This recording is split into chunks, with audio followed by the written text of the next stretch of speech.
Welcome to Brandventures, the podcast that's going to take you into the world of adventurous brands. I'm your host, Gustavo, and I'm going to take you guys on a journey with me to discover new brands that are making a difference in today's market. Join me as we dive into the minds of fearless entrepreneurs behind the brands, discover the secret to their success and how they turn their passion into a profitable business. So sit back, relax, and get ready for an exciting adventure into the world of brand innovation on the Brandventures podcast. Hey guys, welcome to the Brandventures, the show that's going to take you into the world of adventurous brands. I'm your host, Gustavo, and today we're talking to Loren McDonald. He's a data-driven analyst and consultant that helps companies and organizations better understand the market impact of and opportunities presented by the transition to electric vehicles. Loren leverages more than 30 years of experience as a marketing executive, consultant, and evangelist for companies including IBM and Arthur Andersen. He has delivered nearly 200 webinars and more than 300 presentations in 19 countries, and his research and analysis have been cited in the New York Times, Washington Post, USA Today, and Automotive News. Welcome to the Brandventures, Loren. Great, thanks for having me, Gustavo. Really excited to chat about all things electric vehicles and mobility and the future and where we're headed. I have to ask you, why is EV adoption such an important subject for you? Well, obviously, most of the world is concerned at some level about climate change and reducing greenhouse gases, and transportation and personal transportation, cars and trucks are a key part of that. In the U.S. and alone, the estimate is it's about 25% of the contributor to greenhouse gases, and so it's a significant component of shaping the future and leaving a place for our kids. When was the first time that you got involved with EVs, and how did that happen? I had always been interested since I was young about sort of understanding sort of the future of electric vehicles, even though they were sort of a pipe dream like flying cars. But I always kind of had this gut instinct that they would be the future. And so when the GM EV1 came out in the mid 60s, I actually uh, uh, reserved one, put down a deposit, and things like that. And but you had to meet certain qualifications or whatever. Like this, sort of handpicked who got them, and I didn't get one, but I still have the brochure. But that sort of probably helped start it. So really, it was back in the 90s is when I at least dabbled in and tried at some level to get into the EV space, but then it wasn't really for about 15 years later that I actually started, actively, getting into the EV space. What do you think your childhood brought into the EV world to you? Yeah, so I grew up in actually in Oakland, up in the Bay Area. So grew up in a, what I would call a progressive, in environment, if you will, and grew up in the '60s with with everything from race riots to the hippies to even then thinking about the climate. And both my parents worked, and so we had a nice life. I had dirt bikes. My sister had horses, and we had a cabin up the Mendocino coast. And that probably partially shaped a lot of my thinking, and that I would go up to basically the woods. I had this love for being outdoors, and I think all of that sort of led to just sort of really caring about being a steward of the planet, and solar, product recycling, EVs, sort of you name it. But then that sort of transitioned, and I decided to focus just on the EV space. Okay, and your more technical background is in marketing, correct?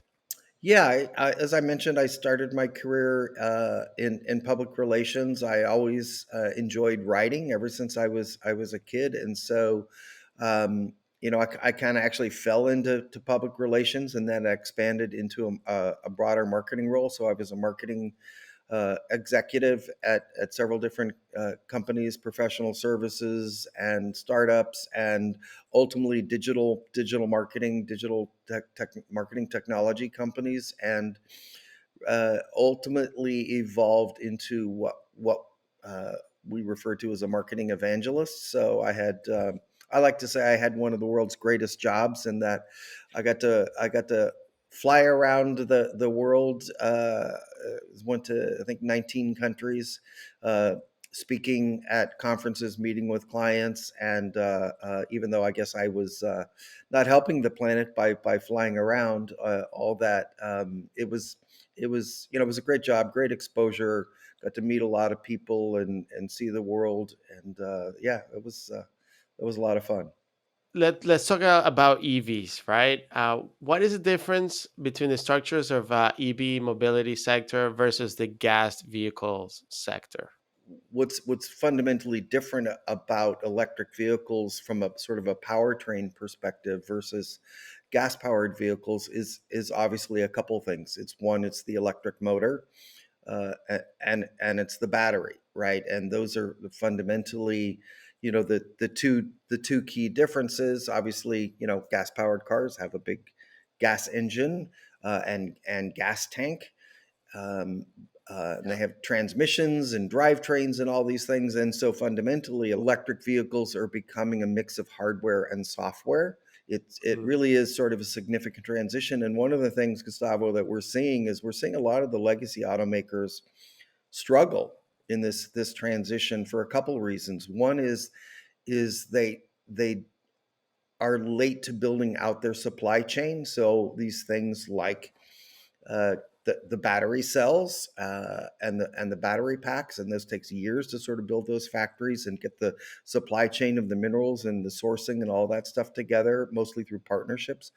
Um, but also just like the electronics supplies that goes into them, and the biggest challenge that a lot of the legacy automakers have had is software, right? Like Mm. one of the biggest advantages that Tesla has, is, they started in Silicon Valley, and they started with this sort of tech mentality and hiring, ultimately thousands of software engineers, and there's a big supply of them in sort of the Bay Area.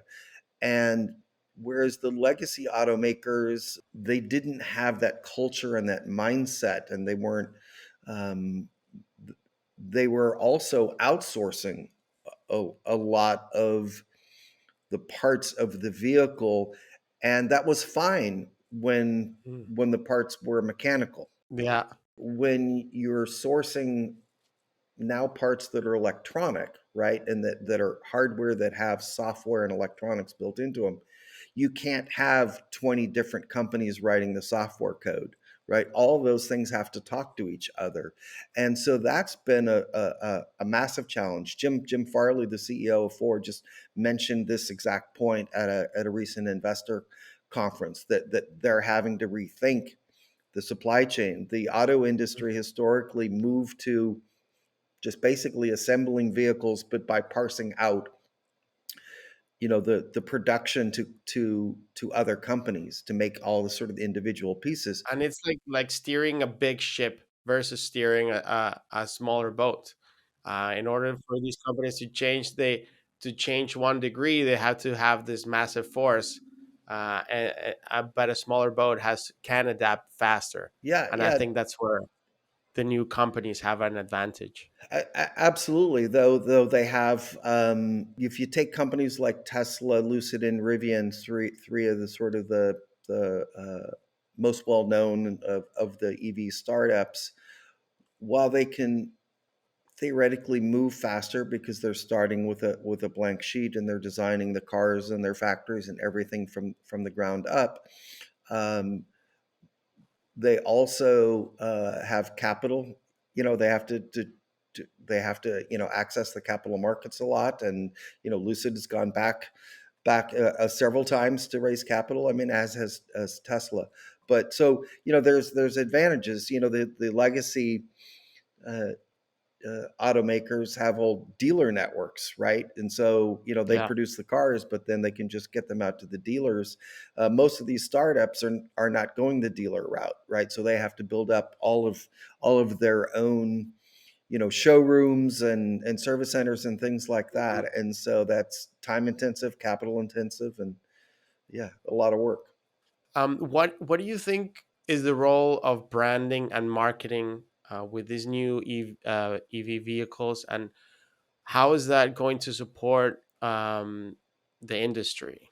One of the mistakes that I think the auto industry and a lot of electric vehicle advocates have made is this concept called cost parity. That a gas version and an electric version need to be the same price before sort of mainstream adoption. When Apple came out with the iPhone back in 2007, nobody talked about that the iPhone needed to cost the same as a cell phone, right?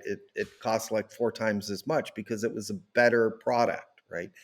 And so when to your question about marketing and branding, that's where I sort of start. Is the first and foremost that electric vehicles need to be positioned and branded as different and better than a gas powered vehicle. The second thing is just that there's a lot of myths out there about them, and your average consumer in America doesn't necessarily understand electric vehicles. Part of the marketing and branding is just education. Like, we have not done a good job as an industry sort of educating consumers around just that it's kind of a different type of a vehicle and the advantages and things like that, which then gets us all into sort of the charging aspect, which I'll sort of Hmm. stop there, but let you tee that up if you want. I see a lot of anticipation, and everybody's very excited, and they're looking at all the positive and good things. And there's also some, let's say, negative parts that have shadowed the industry, and in regards to the batteries and electronics. How do you think this is going to play out, or what kind of struggles are we going to see in the next few years? 80 million new vehicles are purchased each year in the world, right? And so about 16, 17 million in the US each year. It's actually varied quite a bit down to as low as about 13 million recently because of, the pandemic and recession and things like that. But we're like literally I think there's been about 20 battery cell factories that have been announced in North America just in like the last 18 months, right? Wow. And these things take about 2 to 3 years to get up and running and scaling. And then you have to get again, I'll sort of keep repeating this, but then you've got to get the materials that the lithium and the manganese and the nickel and all these different materials that go into, you've got to get those supply chains together. And with the IRA, the Inflation Reduction Act, that was passed last year in the US, we've put all these requirements in around sourcing those materials either in North America or in countries where we have free trade agreements. And most of those materials currently are in maybe less friendly countries or dominated by China, whether the materials come from China or China tends to have built out the supply chain. So they've acquired like a lot of the mining companies and the refining companies and stuff. So we have this sort of political challenge of not just getting those battery materials, but where we're sourcing them from. I mean, it's one thing for an automaker like GM or Ford to build a factory to produce cars, right? Like they can do that in 12 months, whatever it is, and they've done it dozens of times. It's another thing to build out an entire battery supply chain, right? And Yeah. that's what many of them are Yeah. struggling with. I mean, let's use GM as an example. They have what they call their Ultium. They've sort of branded their battery cells and process and stuff. And they have two EV models: the GMC Hummer EV and the Cadillac Lyric, that have been out on the market Mhm. for about a year or so, or a little bit less than that for the Lyric, but they've only produced a few thousand, right? Because they actually haven't scaled up uh, their battery cell factory, right? And Yeah. so that's been a challenge for uh, most all of the startups, as well as the legacy Okay. automakers, other than Tesla, because Tesla's been doing this for 10 years. What do you think the status of of this integration between the policy, the advertisement, and the branding of of these companies? How do you see that integrating? Industry and policymakers sort of started to line together, and we have a lot of different groups. So you're seeing, like, one of the things that's been really great. I don't know if you've heard of this, but federal government launched something called the Joint Office, and it's an office headed by a gentleman named Gabe Klein, that oversees the Department of Energy and the Department of Mhm. Transportation. Right. And if you step back and think Yeah. about that, and think about those two departments I just meant, energy and Yeah. transportation, historically, they were separate, Mhm. right? I mean, fundamentally, Yeah. they were fairly separate.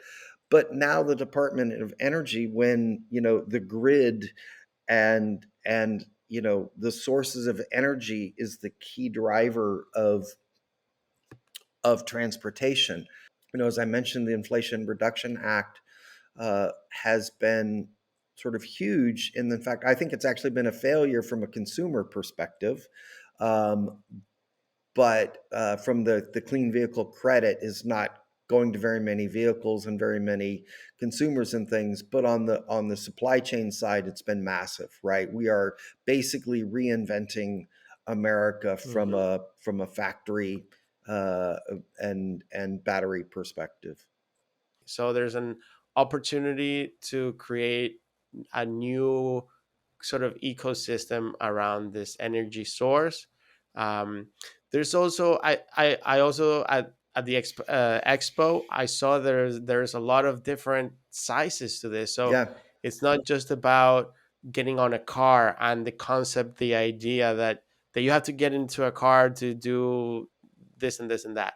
It actually it feels like the spectrum has broadened into. mobility. I Yeah. see that as an opportunity for branding and for marketing and film production to really drive the message that the this is a mobility issue.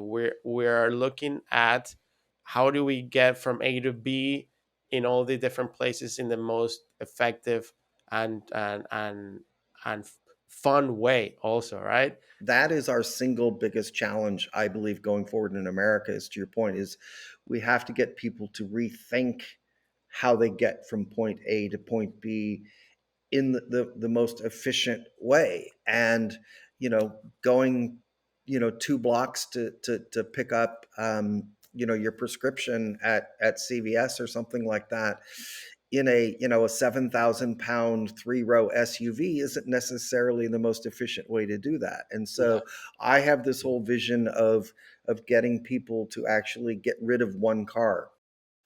More than 50% of US households have two or more cars. And I Mhm. think it's about 22% have three or more cars, right?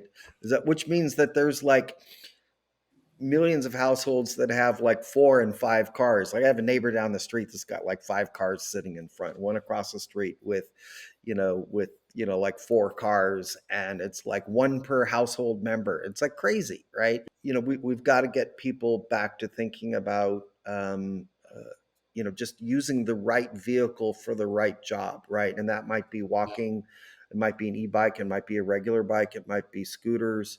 Um, They and might even come to you automatically. Right, absolutely. I mean, we'll see when autonomous vehicles actually, sort of go mainstream, but also it can just be, to your point, it can just be delivery, right? There's been a lot of academic analysis around this, but actually it tends to be more efficient and fewer GHGs when you order something online and have it delivered to you, because as they say, the supply chain behind the vehicle being delivered to the local store or the local warehouse is basically the same. So it's from the warehouse to your house. So if you have one Yeah. vehicle, especially if it's like an electric delivery van, which is like exploding like crazy. I don't mean literally exploding. Obviously, that was probably bad choice of words there. Yeah. But Amazon is buying tens of thousands Yeah. of Rivian electric vans, and so that math is going to be even more powerful going forward. So instead of driving 15 miles to pick up something from one person driving a big car, driving 15 Yeah. miles to pick up one product, it actually makes more sense to have an e-commerce company actually deliver it. So there's a lot of ways to sort of slice that, and put money back in people's pockets, right? Like one of the things that I'm really going to focus on is get people to understand what owning an extra car actually costs them every year. If you put $500 a month into a retirement account, right, in 30 years, that can be like $500,000, right? So, this is, like I said, this is the moonshot. This is getting people to rethink that Hmm. cars are freedom, to switching that to freedom from Yeah. cars, right? And so my message is not like anti-cars, but we can actually build a better America and better lives and more prosperous lives at the individual level by actually potentially getting rid of one car per household, that those that can. Yeah. That's a great point. And I think that going forward, the structure of America itself might even be might be changing, right? But I think it's an opportunity to grow smaller communities. Let's say for older adults that require special needs, they you can build a community based around a special mobility Yep. sort of system and ecosystem. So I think also that the opportunity here is to use communication and use uh, productions and media to really paint a picture of what it could be like, and that's been kind of the role of cinema for the past 100 years. They've created these things in our imagination and they've made it real. There's nothing that is going to not be possible there. Every time you think of something that it's not possible, and we set our mind and our strategy toward accomplishing that goal, it becomes possible, and now it just becomes the norm. And there's also the fun aspect. For example, dirt bikes that have electric engines, and now And you're now we're not just rolling talking. around the woods, Yeah. running around the woods like "Meow," just making huge sounds, Yeah. Yeah. uh, and actually changing the experience. There's a brand in Spain called Stark, and they make motorbikes, and they're totally disrupting their their field of e-bikes, um, competing against motorbikes, Yeah. right? So it's going to be like a little bit of a war between old school people and the new school that's going to come in. Yeah, yeah, and actually, just on that for a second, I raced motocross as a kid, and two-stroke motors were what was predominant back then. But then there was a period, I forget when it was, but maybe it was in the 80s or 90s or whatever, when sort of four-stroke motocross bikes started to emerge. Yeah, and it was very controversial, and so we'll sort of see that repeat. Think of how many movies are centered around cars and car crashes and chases and speed and just the aspirational aspect of people showing up in front of the Bel Air Hollywood hotel, like whatever it is, in a fancy car and stuff like that. And so, Gustavo, maybe one of the things we need to do is work on product placement, right? Get like scooters and e-bikes. Like we need to sort of change that paradigm and sort of show that status uh, is not necessarily driving the latest fancy luxury performance car or whatever it is, but it's riding an e-bike. There's this view that bicycles are fundamentally not about transportation and mobility, but they're about leisure and fun, right? Yeah. Whereas if you look to Europe, right, bicycles are fundamentally how people get around. Hmm. How do we actually get the average American to think about bicycles are not just something you ride for fun, but it's actually what you use in place of a car? We have to shift a lot of the the public infrastructure investment not into widening highways, but actually putting in divided bike lanes. That is, to me, one of the single biggest things we need to do. Social media has allowed people to connect one on one directly with CEOs and manufacturers and brands that sell e-bikes and now there's a opportunity for transparency. Bring all those ideas together and and help drive that change. What is the future going to look like in the next 5 years or in the next 10 years? What do you think is going to happen uh, for the electric industry? In the evolution of EVs, that we were not at the iPhone stage yet. Like, we were still like pre-iPhone, and we're getting really close to that kind of iPhone stage, right? But that's my point, is that we're still sort of, history, when we roll forward 20, 30 years from now, we'll look back and realize sort of how early we are here in 2023. Yeah, no, Loren, I want to thank you so much for coming on to the show. It's super insightful, all the knowledge that you have, and I want to invite you to to help paint your picture of a future with us. And I want to do that also with other companies that they want to really invest in crafting messages uh, for the future. There's no limits to what we can do, and if we put the right thoughts into people's mind correctly, responsibly, uh, positively, I think that's going to be the ultimate change that's going to happen. I want to ask you one last thing before we leave, and that is, what is the future hold for Loren McDonald? I think, as I mentioned, I'm still very focused on helping companies understand through data and analysis and forecasts, um, how the transition to electric vehicles and EV charging sort of, it creates both challenges and opportunities for them.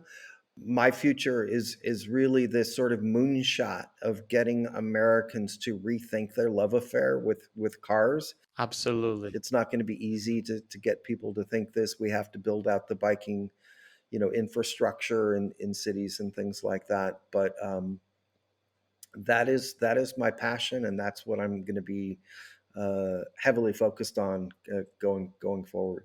Excellent. All right. So how does people get in touch with you? You can connect with me and find me on LinkedIn at Loren McDonald is my LinkedIn profile.